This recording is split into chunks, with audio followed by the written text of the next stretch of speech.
कलोई तालुके जे government primary ऐं middle school Mohammad Khan लुंड जी इमारत 2011 जी महापौड ऐं ताज़ो शदीद बरसातुनि सबबि झुरी वई आहे, जंहिंखे हंधा हंधा ॾार पइजी विया ऐं छापड़ करण लॻा आहिनि। स्कूल में 600 खां वधीक ॿार तालीम पिराए रहिया आहिनि, जंहिं करे उन्हनि जूं ज़िंदगियूं ख़तरे में आहिनि। कंहिं वक़्तु को वॾो हादसो जनम वठी सघे थो। नंढसिम उस्तादनि शागिर्दनि हेड मास्टर अब्दुल अज़ीज़ लुंड, असगर हालो, कंवल लतीफ़ ज्ञानची, शागिर्दनि अल लुत्फुल्ला जराड़, दसरत ऐं ॿियनि चयो त 2011 जी महाबोर्ड ऐं ताज़ो पियल बरसातुनि खां पोइ स्कूल जी इमारत ज़ुबून थी वई आहे। हुननि वसवारनि ऐं आला अख़्तियारनि खां मुतालबो कयो त नोटिस वठी स्कूल जी फौरी तौर मरम्मत कराई वञे।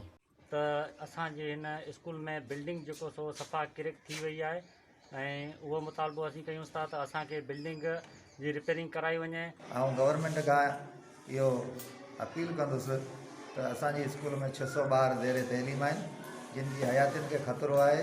बिल्डिंग में ॾार पइजी विया आहिनि, कंहिं बि वक़्तु वॾो हादसो जनम वठी सघे थो। उन लाइ असांजे बाला हुकाम खे पुरज़ोर अपील आहे त हिन स्कूल जे तरफ़ ध्यानु ॾिनो वञे, स्कूल जी रिपेयर कराई वञे ऐं हिन स्कूल में जेके बि ज़रूरतूं आहिनि उन्हनि जे पूराए लाइ कोशिशि वरिती वञे। विज़िट कयो अवामी आवाज़ मीडिया ग्रुप जी वेबसाइट awamiawaz.pk।